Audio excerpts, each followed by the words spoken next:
Bien, pues vamos a iniciar con esta parte que es fundamental en el resto de la clase, porque el tercer parcial, perdón, vamos específicamente a trabajar con la Ley de Justicia Constitucional y que aborda estas figuras, eh, jurídicas, ¿verdad?, que contempla el derecho constitucional. Entonces, cuando nosotros hablamos de toda la parte de protección que ofrece una constitución, vamos a hablar siempre de derechos humanos, derechos fundamentales, que son las mismas declaraciones, o sea, las que son las que vimos, ¿verdad?, hasta ayer, porque hablar de declaraciones y estamos hablando también de derechos humanos, ¿verdad? Entonces, pero se reconocen fundamentales, decíamos, cuando están ya en la Constitución. Y el otro punto de protección es ¿verdad? Es el de las garantías constitucionales. Y bueno, voy a ir compartiéndoles una presentación que encontré por ahí y también vamos a ir relacionando, obviamente, los artículos de la Constitución. Y bueno, las garantías constitucionales básicamente son tres, ¿verdad?, que son el habeas corpus, habeas data y el amparo. Pero en nuestra Constitución se reconocen otras dos figuras que también forman parte dentro de toda la doctrina jurídica constitucional, lo que es Buenas noches. buenas noches, el recurso de inconstitucionalidad y el recurso de revisión que se reconoce en los procesos civil y penal. Y eso es lo que nos va a ocupar, esas cinco cosas, esos cinco temas, nos va a ocupar pues prácticamente 2 semanas del próximo parcial, ¿verdad? Porque es fundamental conocer esto. Entonces, vamos a ir viendo, ¿no? Paso a paso. Primero, pues, en el 182 nos relaciona precisamente esto, ¿verdad? Que el Estado reconoce la garantía del habeas corpus o exhibición personal y el habeas data. Entonces, en consecuencia, el habeas corpus y exhibición personal, toda persona agraviada o cualquiera otra en nombre de esta tiene derecho a promoverla. Y el habeas data únicamente puede promoverla la persona cuyos datos personales o familiares consten en los archivos, registros públicos o privados de la siguiente manera. Pero bien, aquí está la presentación que les decía. Entonces hay que entender qué son las acciones de garantía, ¿verdad? Porque tanto el habeas corpus, el habeas data y el amparo son acciones de garantía. Bueno, son mecanismos jurídicos procesales de protección. O sea, nosotros tenemos las figuras aquellas, ¿no? Todo lo que dice que el derecho a la vida, que el derecho a la igualdad, que el derecho al trabajo, a la educación, a la salud, pero eso solo es la declaración en la Constitución y el derecho reconocido por la Constitución. ¿Cómo lo hacemos efectivo? ¿Cuál es el mecanismo para hacer efectivo estos derechos? Pues a través de las garantías constitucionales, ¿verdad? Entonces, estas son las herramientas. ¿Verdad? Así como en las materias procesales, las herramientas para poder acudir ante un órgano jurisdiccional para que nos reconozca un derecho. Si hablamos de materia civil, vamos a interponer una demanda. Si hablamos de materia laboral, también una demanda laboral. Si es una acción civil, penal, vamos a recurrir pues a través de una acusación. Esas son las herramientas que nos ofrece el sistema jurídico. Y en cuanto a los derechos reconocidos por la Constitución, pues son estos son las vías por las cuales nosotros vamos a hacer cumplir o a exigir que se cumplan esos derechos establecidos en la Constitución. Entonces, esos son mecanismos jurídicos procesales de protección como bien menciona el concepto, ¿no?, de derechos fundamentales eh, de las personas reconocidas en la Constitución. Entonces, es un concepto bastante simple, pero que aborda la esencia, ¿verdad? La esencia y la razón de ser de las garantías. Entonces, ¿cuáles son las acciones de garantía? De acuerdo a la doctrina, son estas, ¿verdad? De acuerdo a la doctrina son las que ya mencionábamos, que reconoce nuestra Constitución: habeas corpus, amparo, habeas data, la acción de inconstitucionalidad, la acción popular y la acción de cumplimiento. Bueno, en nuestra Constitución, ya les digo, solo se reconocen aquellas, ¿no? Y la acción popular sí está reconocida a través de la iniciativa popular, que, eh, que es la que vemos para poder interponer un plebiscito, un referéndum, ¿verdad?, a fin de reformar la Constitución. Entonces, esas son. ¿Qué es el habeas corpus? Un concepto sencillo. Bueno, es un proceso constitucional mediante el cual se tutela el derecho de la libertad o a la libertad individual o los derechos conexos a la libertad. Es decir, lo que protege el habeas corpus, o cuando vamos nosotros a solicitar un habeas corpus. Por ejemplo, si una persona ha sido privada de libertad, es detenida por las autoridades de seguridad del país y no se pone a disposición del órgano jurisdiccional competente para ser acusado o no se le explica por qué razones fue detenido, entonces lo primero que cabe es interponer la acción de habeas corpus. Y esta acción de habeas corpus es de resultados inmediatos, ¿verdad? Tiene que resolverse a lo brevedad posible. La mayoría de los casos donde al menos actualmente se interponen estos procesos o estas medidas de protección, es a las personas que ya están privados de libertad y tienen tal vez muchos años de guardar prisión y no se les ha dado curso a sus procesos o la revisión de sus sentencias condenatorias de parte de los juzgados de ejecución ha sido efectiva, porque recordemos, tenemos hacinamientos en nuestros centros penitenciarios, están llegando constantemente nuevas causas, entonces es bien complicado para las limitantes que existen, el recurso humano y logístico en los juzgados de ejecución, que a veces pasa que se les escapan tal vez algunos privados de libertad, porque es responsabilidad de los juzgados de ejecución llevar eso, llevar el cómputo, el conteo, cuántos días, cuántos años le faltan al imputado, todo eso, ¿no? Y a veces puede pasar esto y se presenta entonces el abogado defensor de esta persona o incluso la defensa pública a través de un departamento especial presentan los habeas corpus para que se exhiban esas personas, ¿no? Para que se tutele el derecho a la libertad. Esa es la aspiración. Y obviamente cuando más perdón. Esta libertad solo es de así de tránsito, o no tiene que ver con la libertad de expresión. No. Es cuando, sí, es solamente con la libertad individual de la persona, es decir, cuando es detenido, ¿verdad? No con la libertad de expresión, sino en el caso de la libertad de expresión, ya vamos a ver cuál es la figura que corresponde, ¿verdad? Cuál es el mecanismo de protección. Esto es cuando, por eso se llama habeas corpus, que es obviamente un latinismo, pero que en castellano simple se llamaría exhibición del cuerpo, ¿verdad? O sea, presentación del cuerpo. No puede dar por desaparecido a un ciudadano del Estado, ¿verdad? Ni el órgano de seguridad del Estado. O sea, la policía o la policía militar, la preventiva o la militar, no pueden detener a alguien y encerrarlo y no informar sobre la ubicación de esta persona. Lo primero es presentarlo, ¿verdad? Por eso, esto claramente es complejo que pase así, de que los órganos de seguridad detengan a alguien, ¿verdad? Y no lo presenten. Eh, Sabemos, pues bueno, ya hemos hablado, ¿no? Que hasta los exhiben en la televisión. Entonces, es lo que procede, presentarlo ante el órgano jurisdiccional. No los llevan, por ejemplo, cuando una persona es detenida, no lo llevan directamente a un centro penitenciario, lo llevan a un centro de detención, la famosa Bartolina, ¿no? Pero que son centros de detención en las mismas instalaciones de la policía o de la policía militar. Entonces, para garantizar esto, para garantizar la exhibición del cuerpo.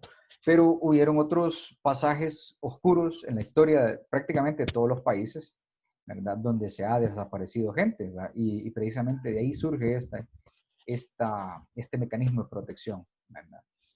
Porque había gente que la detenían y la desaparecían y nadie daba cuenta de ellos. Todavía, ¿no? Hay muchas luchas sociales por ese punto, ¿verdad? Hasta canciones, ¿no? ¿Dónde están los desaparecidos y eso? Entonces, por eso esta es la acción para proteger eso. Pero como le digo, en el plano práctico, si hablamos en la práctica, se da sobre las personas que sí, que ya han sido condenadas y están guardando prisión. El otro día, pues el año pasado o antepasado, estudiaba yo un caso de un señor que había sido condenado y bueno, el señor, las personas obviamente que superan la tercera edad no pueden estar guardando prisión, ¿verdad? Hay que otorgarles medidas alternas a la prisión, ¿verdad? Entonces, una declaratoria de reo y ponerle unos mecanismos de seguridad. Pero en el caso de este señor, no, ya tenía como 70 y tantos años y todavía estaba guardando prisión. Entonces, se interpuso la acción de habeas corpus, ¿verdad? Y obviamente se excarceló al señor, ¿verdad? Ahí aplicaba perfectamente este recurso, esta acción. Estos son los derechos protegidos por el habeas corpus, ¿verdad? La integridad personal, o sea, que no se le vaya a torturar a una persona también, ¿verdad? Ese es el objetivo de exhibirlo, que lo presente ante las autoridades y que se verifique de que no ha sido torturado, que no ha sido maltratado, sino que se ha seguido los protocolos ya establecidos para estos momentos, ¿no?, de aprehensión. Entonces, protege la integridad corporal, el derecho a no ser sometido a tortura, tratos inhumanos, humillantes ni violentado, ¿verdad?, por obtener declaraciones. O sea, no se le ha coaccionado para sacarle verdad sobre los hechos, ¿verdad? Todo eso tiene que verificarse. También, pues, el derecho a no ser detenido por deudas. Ya sabemos que por una deuda no nos pueden encarcelar. Nos pueden quitar todos los bienes que tengamos, ¿verdad? Y embargar hasta los bienes futuros que podamos obtener. Pero no se puede detener a una persona por deudas. Porque eso es otra cosa que antes, hoy prácticamente esto no se da, ¿verdad? Pero antes sí se detenía a las personas por una deuda. Aprovechándose tal vez de coyunturas con amistades con los cuerpos de seguridad. Luego tenemos también otra protección que es el derecho a no ser objeto de una desaparición forzada. Ya lo que les adelantaba, ¿verdad? Que no se vaya a desaparecer. Tenemos lo que es la otra acción, que es el amparo, y sí, usted me preguntaba sobre la libertad de expresión. Bueno, la acción de amparo es la acción correspondiente para garantizar derechos como la libertad de expresión, ¿verdad? Entonces es un proceso constitucional por el cual se protegen los derechos fundamentales, ¿verdad? Todos los derechos fundamentales que no se encuentran protegidos por el habeas corpus o por el habeas data. Entonces, para la protección para la exhibición del cuerpo, pues tenemos habeas corpus. Para la protección de la información, de los datos, tenemos el habeas data. Y para todo lo demás, como el anuncio, está el amparo, ¿verdad? Entonces, eso es lo que protege el amparo. Entonces, si nos coartan el derecho de libertad de expresión, si en un proceso nos coarte el juez el debido proceso o un principio de concentración, ¿verdad? Cualquier derecho garantizado por la Constitución. Si, por ejemplo, si hablamos en una instancia administrativa, si no nos quiere, por ejemplo, un director departamental de educación emitirnos un título cuando hemos superado todos los requisitos, todas las fases de evaluación, y porque no se le antoja al señor, no nos quiere otorgar el título, entonces existe la acción de amparo en la vía administrativa. Entonces, la acción de amparo sí que aplica en todos los procesos, ¿verdad? Y en todos procesos y procedimientos que tenga nuestro sistema jurídico, porque precisamente es eso, la protección de los derechos fundamentales. Entonces, por eso la importancia de manejarlo, ¿no?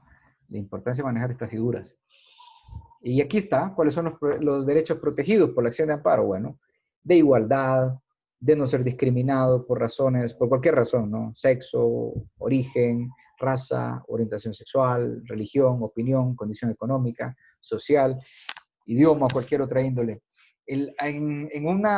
Ahorita que veo esto de la orientación sexual, me recuerdo de una situación donde estábamos en un taller y bueno, aunque nuestro derecho, por ejemplo, no reconoce el matrimonio entre personas del mismo sexo, pero sí tiene que respetarse la orientación de las personas. Entonces era un taller sobre violencia doméstica. Y en mi caso, pues como en mi juzgado también conocemos violencia doméstica. Y debatían unos jueces ahí que ellos, si llegaba una pareja del mismo sexo denunciando a su compañero o a su compañera, pues puede ser, ¿verdad?, de ambos, ellos no tomaban la denuncia. o en todo caso la tomaban como una falta y la tenían que remitir a juzgado de paz. Y bueno, de hecho estábamos con el abogado Franklin, ¿verdad? En ese taller, y yo le digo, y él también, ¿verdad? Coincidimos, nos volteamos a ver, no es así, ¿verdad? En la misma ley de violencia doméstica establece de que puede ser cualquier relación de pareja. Entonces, cualquier relación de pareja es cualquiera, no dice solo entre hombres y mujeres. Entonces, a través de un recurso de amparo, perfectamente, una persona a la que se le niegue interponer una denuncia de violencia doméstica en una relación de este tipo, perfectamente va a ser declarada con lugar seguro, ¿verdad? Entonces, hasta esa dimensión, pues, tiene la protección del amparo, ¿verdad? Aun cuando no está reconocido el matrimonio. Otra, pues también a la remuneración, a la pensión, ¿verdad? Que está protegido por el amparo, a la inviolabilidad y el secreto de los documentos privados, comunicaciones, etcétera. Es decir, todos los demás derechos que no son reconocidos por habeas corpus o habeas data. Luego tenemos la acción del habeas data, que, bueno, es el proceso constitucional que se encarga de la tutela, protección de dos derechos, de dos. Es el derecho a la información pública, de ahí parte, ¿verdad? Este derecho de que tengamos acceso a la información pública. Y, por ejemplo, una ley de secretos en el país es totalmente contradictoria al principio del habeas data, ¿verdad? También el derecho a la autodeterminación informativa, es decir, a la actualización, a la inclusión, supresión, rectificación, información de los datos personales, que se encuentran tanto en bancos, en entidades públicas o en entidades privadas, ¿verdad? Entonces, que se pueda acceder, pues, a este tipo de información, si es necesario. Entonces, por ejemplo, en la doble vía, ¿verdad? Si es para mi beneficio, pues tengo derecho a que se me muestre cuál es la información que tengo yo en un banco, en un registro, ¿verdad? Por ejemplo, cuáles son las propiedades que tengo inscritas o cuáles son las cuentas bancarias que tengo. Entonces, está obligada cualquier institución, sea pública o privada, a brindarme esa información. Y si omiten esa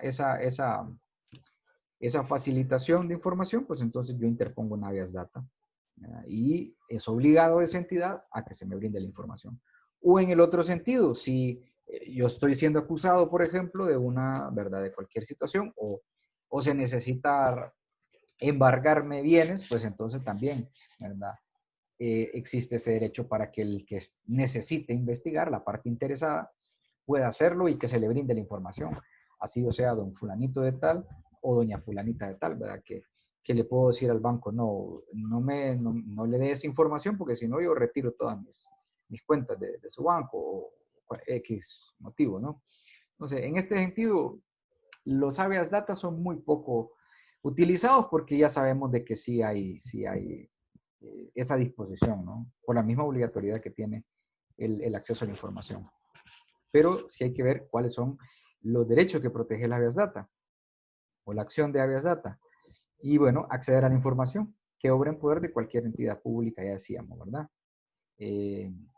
Pueden ser expedientes terminados en trámite, estudios, dictámenes, opiniones, datos estadísticos, cualquier material de información, ¿verdad? Podemos interpretarlo, puede ser material escrito, gráfico, visual, de audio, cualquier material de información.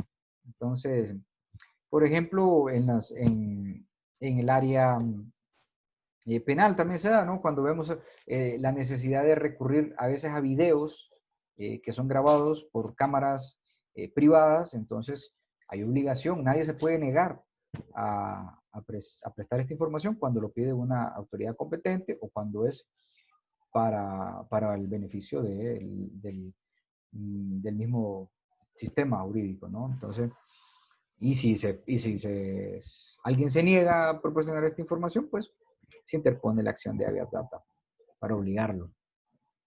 También, pues, conocer, actualizar, incluir, suprimir, rectificar información, datos, etcétera, ¿no? Entonces, tanto acceder a la información como conocer y actualizar. Esas son las dos dimensiones que tiene este habeas data. Luego tenemos la acción de inconstitucionalidad. ¿Cuál es esta acción? Bueno, pues el proceso constitucional que permite impugnar ante El Tribunal Constitucional, dice el concepto, porque ese es el ideal que se debe tener, como les he mencionado en otras ocasiones, ¿no? Tener un Tribunal Constitucional separado de la Corte. En nuestro caso, en Honduras, pues, quien conoce la acción de inconstitucionalidad es la Sala de lo Constitucional dentro de la Corte Suprema de Justicia, ¿verdad? Y bueno, es ese mecanismo para impugnar todas las leyes que están en contraposición a la Constitución, ¿verdad? Sea de manera directa o indirecta que afecten la Constitución. Entonces, cuando nosotros veamos una constitución, una ley, perdón, contraria, lo que vamos a hacer es un recurso de inconstitucionalidad, ¿verdad? Eso. Y de ahí, por ejemplo, nació el famoso fallo aquel que los puse a analizar, ¿verdad? De una acción de inconstitucionalidad. ¿Cuál es la finalidad? Bueno, la finalidad es tutelar la supremacía de la norma constitucional, poner a la Constitución en ese grado de norma superior, ¿verdad? Entonces, eso es lo fundamental. Luego está otro proceso, que es la acción popular, que pues no está expreso en nuestra Constitución así, pero sí sabemos que tenemos, como les decía, a través de la iniciativa popular, poder presentar reformas. Y es eso, es un proceso que permite impugnar ante el Poder Judicial aquellas normas que no tienen rango de ley y que contravienen la Constitución o las leyes, ¿verdad? De manera directa o indirecta. Y la finalidad, pues, es la defensa y coherencia de la jerarquía de la norma. Entonces, muy parecido con la de inconstitucionalidad. Y por último está en cuanto a la doctrina, la acción de cumplimiento, que es un proceso constitucional que busca asegurar la eficacia de las normas legales y los actos administrativos. Entonces, básicamente estas están orientadas cuando no se nos quiere cumplir con una petición que hemos realizado. El caso que les digo, ¿no? De un título, por ejemplo, que nosotros no se nos permite, pues lo que cabría sería una acción de cumplimiento. Pero en el caso nuestro, pues no se aplica tanto, porque es una figura más aplicada en otras jurisdicciones. La finalidad de este proceso, pues, es ordenar al funcionario o a la autoridad pública, ¿verdad?, que está renuente a dar cumplimiento a la norma legal, ¿verdad?, y que se ejecute el acto administrativo, o que se pronuncie expresamente cuáles son las normas legales que le ordenan emitir la resolución, ¿verdad?, y dictar lo que se pide. Entonces, básicamente, Jason, en el caso nuestro, pues, a los que les he dado administrativo no hemos tenido la oportunidad de hablar tan a profundidad de estos dos procesos, que son la afirmativa y la negativa ficta, ¿verdad? Que ya contempla el procedimiento administrativo nuestro, entonces por eso esta acción de cumplimiento no es tan preponderante a nivel constitucional, ¿verdad? Porque ya se aplica en el mismo proceso administrativo. Pues bien, si nos vamos a la Constitución, entonces ya habiendo analizado, ¿verdad?, o teniendo la idea de cuáles son los bienes jurídicos que se protegen con cada una de estas garantías, pues hay que ir a ver la Constitución, ¿verdad? Y bueno, el 182 hablábamos, establece las tres, básicamente, que nos dice la Constitución cuándo vamos a pedir habeas corpus o exhibición personal, y es cuando se encuentre ilegalmente presa, detenida, cohibida de cualquier modo en el goce de su libertad una persona, ¿no? O cuando en su detención o prisión legal se apliquen al detenido o preso torturas, tormentos, ya saben, ¿no? Exacción ilegal significa, pues, eso, prácticas ilegales, ¿verdad? O toda coacción o molestia innecesaria. Y el habeas data, que se dé acceso, ese derecho de acceso a toda persona tiene el derecho a acceso a la información sobre sí mismo y sobre sus bienes de forma expedita, rápida, sin costo alguno, no onerosa, ¿verdad? Y ya esté contenida en bases de datos, registros públicos, privados, etcétera. Ya veíamos en la parte doctrinaria, entonces, todo lo que se refiere a esto. Y las acciones de habeas corpus o habeas data se deben ejercer sin necesidad de poder ni de formalidad alguna. O sea, nosotros prácticamente que hasta de manera verbal, como establece la Constitución, ¿verdad?, lo podemos hacer, o por escrito, pero utilizando En un papel simple podemos interponer un habeas corpus. No necesita grandes formalismos, un escrito de habeas corpus o de habeas data, sino que con nuestra propia redacción se solicita habeas data, ¿verdad? Porque la pueden interponer tanto profesionales como las personas particulares, ¿verdad? Y por eso no exige necesidad de un poder. Utilizando pues cualquier medio de comunicación, en horas días hábiles, libres, ¿verdad? Eh, libres de costos, o sea, esto es gratis, es un trámite gratuito, por eso dice no oneroso. ¿Ya? Únicamente deben conocer la garantía de habeas data, la Sala de lo Constitucional de la Corte Suprema. Ya cuando veamos la Ley de Justicia Constitucional, vamos a ver más a fondo, ¿verdad? Todos estos lineamientos que tiene cada uno. Pero sí a la Constitución nos adelanta que la Sala de lo Constitucional es la que conoce habeas data y tiene la obligación ineludible de proceder de inmediato, ¿verdad? Para hacer cesar cualquier violación a los derechos del honor, intimidad personal o familiar. Y los titulares de los órganos jurisdiccionales no pueden desechar la acción de habeas corpus. O sea, el habeas corpus se puede presentar ante cualquier judicatura, ¿no? Todos tienen competencia para esto. Y bueno, igualmente tiene la obligación ineludible de proceder de inmediato. Como les digo, esto tiene que ser rápido. Pues si una persona está siendo detenida ilegalmente o está siendo sometida a torturas, hay que mandarlo a exhibir lo más pronto posible, ¿verdad? Para que no siga pues, sufriendo esos vejámenes y esa violación a sus derechos. Entonces, en ambos casos, los titulares de órganos jurisdiccionales que dejen de admitir estas acciones constitucionales incurren en responsabilidad penal y administrativa. Si el juez se niega, pues entonces incurrirá en responsabilidad. Y bueno, también las autoridades que ordenen y los agentes que ejecuten el ocultamiento de un detenido, de cualquier manera, quebranten esta garantía, incurren en el delito de detención ilegal. Entonces, ya casi que están condenados por el delito de detención ilegal. Luego el 183 habla del amparo, ¿verdad? Que toda persona agraviada o cualquiera en nombre de esta tiene derecho a interponer el recurso de amparo para que se le mantenga o restituya el goce y disfrute de los derechos y garantías constitucionales, ¿verdad? Además de las garantías de los tratados, de las convenciones y otros derechos internacionales que establecen. Por eso, podríamos interponer una acción de amparo por la dignidad de la persona, por ejemplo, si alguien está siendo pues vulnerado en ese sentido, ¿verdad? Para que se declare también en los casos concretos que un reglamento, un hecho, acto, resolución de autoridad no obliga al recurrente ni es aplicable por contravenir, ¿verdad? Disminuir o tergiversar cualquiera de los derechos reconocidos por la Constitución.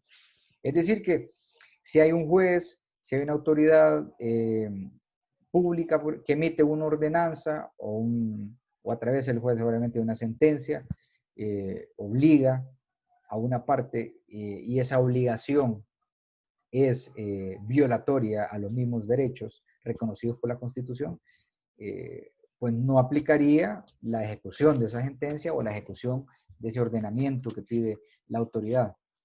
Por lo tanto, lo que cabe es pedir el amparo para que se declare, ¿verdad?, esa acción nula. Y bueno, cuando la acción de amparo se interrumpiese ante un órgano jurisdiccional, perdón, si se interrumpiese ante un órgano jurisdiccional incompetente, este debe remitir el original al órgano jurisdiccional competente. Y el recurso de amparo se debe interponer conforme a la ley de justicia constitucional. ¿Verdad? ¿Cómo estamos con eso? ¿Estamos bien? ¿Hasta ahí? Con el habeas corpus, habeas data y amparo. ¿Se entiende? Bastante bien, abogado. Sí, Sí. abogado. Sí, Perfecto. abogado. Bueno, entonces, solo vamos a adelantar sí, porque luego mañana terminamos con lo que son lo de la restricción de derechos. La acción de inconstitucionalidad que contempla pues nuestra Constitución y el de revisión que les he mencionado, el de inconstitucionalidad, pues el 184 nos dice pues que las leyes podrán ser declaradas inconstitucionales por razón de su forma o por razón de su contenido. Por razón de su forma serían entonces una ley que ha sido aprobada no siguiendo los parámetros que la misma Constitución establece, como el Código Penal, que está en vigencia, ¿verdad? Yo creo que sí, se interpuso el recurso de inconstitucionalidad por eso, porque fue aprobado pero el proceso de aprobación del código no fue de acuerdo a los parámetros que establece la Constitución. Hay dos circunstancias en cuanto al código. Una es que no se aprobó por la mayoría que se necesitaba, creo, y la otra que, esta sí estoy seguro, el código que se discutió en el Congreso, es uno y el que está publicado es otro, porque en el que se discutió había muchas penas y tipos penales que obviamente fueron sometidos a discusión de todos los parlamentarios y estuvieron de acuerdo la mayoría, pero el que se publicó ya es otro. Y esa práctica se da mucho en nuestro parlamento, ¿verdad? Que presentan una ley en la sesión de Congreso y a la hora de publicar sale otra cosa. Entonces, eso es totalmente puede ser eh, objeto de inconstitucionalidad del código por eso, ¿no? En cuanto a la forma. Y en cuanto al contenido, es porque vaya a estar en contra, ¿no? Del mismo ordenamiento que establece la Constitución. Entonces, si una norma es contraria a la Constitución, por contenido es inconstitucional. La ley de secretos, que les digo, aquel artículo 184 del Código Procesal Penal era una disposición inconstitucional, ¿verdad? Entonces, contra esas situaciones cabe este recurso, cabe esta acción. Y a la Corte Suprema de Justicia le corresponde, ¿verdad? Le compete el conocimiento y la resolución de esta materia, ¿verdad? El 185 pues habla que la declaración de inconstitucionalidad de una ley y su derogación debe solicitarse porque estas son las limitantes que nos da, y vamos a hablar un poquito a fondo cuando hablemos de estos temas a profundidad, pero esta es una limitante que tenemos para la declaración de inconstitucionalidad de una ley. Porque debe solicitarse por quien se considera lesionado en su interés directo, personal y legítimo. Entonces, probar que realmente uno es lesionado directamente, ¿verdad? Personalmente, es bien complicada esa comprobación. Y por eso a veces la Sala Constitucional puede declarar sin lugar una acción de este tipo, ¿verdad? Y bueno, se solicita por estas vías, por vía de acción, que se debe entablar ante la Corte, por vía de excepción, que se puede proponer dentro de cualquier procedimiento judicial, y por el órgano jurisdiccional. Entonces, bueno, cuando hablemos del control constitucional, vamos a hablar esa dinámica que se da en el control constitucional. A esto se le llama control constitucional, ¿verdad? A ese control constitucional concentrado y difuso, ¿verdad?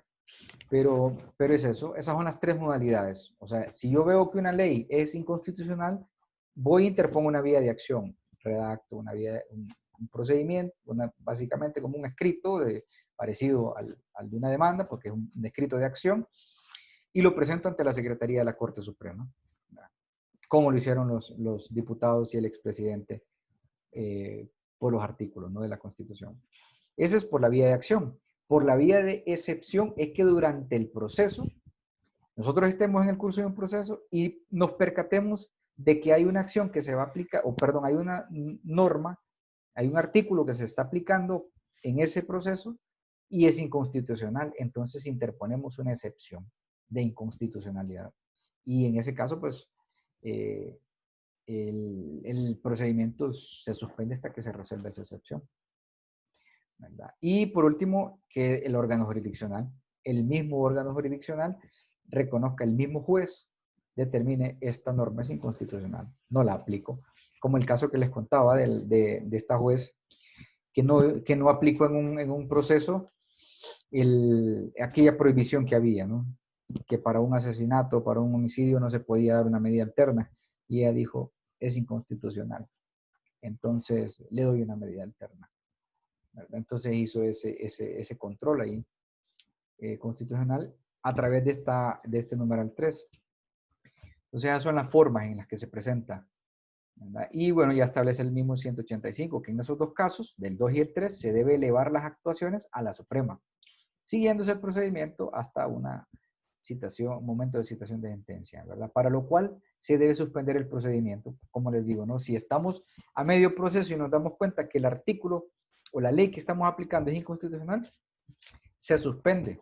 No se puede llegar, no se puede continuar a una sentencia. Hay que suspenderlo y hasta que resuelva la Corte si es constitucional o no la norma que estamos alegando inconstitucional, pues entonces se va a poder continuar.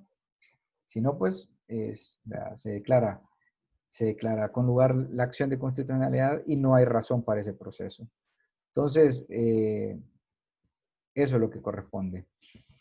Y bueno, que ningún poder, ni el 186, ningún poder ni autoridad puede evocarse causas pendientes, ni abrir juicios fenecidos, o sea que ya están, ya es cosa juzgada, ya prescribió el término para interponer recursos, son sentencias firmes, ¿verdad? Salvo causas juzgadas en materia civil y penal, eso sí, que pueden ser revisadas en época a favor de los condenados o a pedido de estos, o de cualquier persona, ¿verdad? Del Ministerio Público o de oficio. Entonces, estas son las acciones de revisión en materia civil y penal. Ahí sí, si es que se ha, por ejemplo, violentado un precepto constitucional en un proceso, a pesar de que ya está la sentencia, a pesar de que esa sentencia ya está firme, incluso pudo haberse ejecutado ya esa sentencia.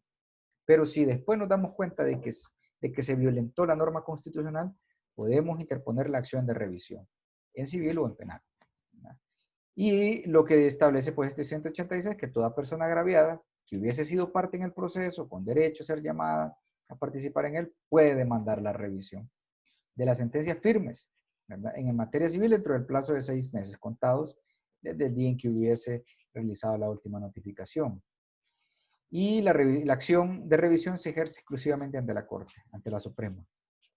Y hay la ley pues la que reglamenta eso, ¿no? Que es la Ley de Justicia Constitucional. Entonces, hasta ahí estamos. Entonces decimos que los artículos 184 y 85 hablan de la inconstitucionalidad y el 186 de la acción de revisión, ¿verdad? Y bueno, ya es la ley especial que se encarga de esto, es esa ley de justicia constitucional.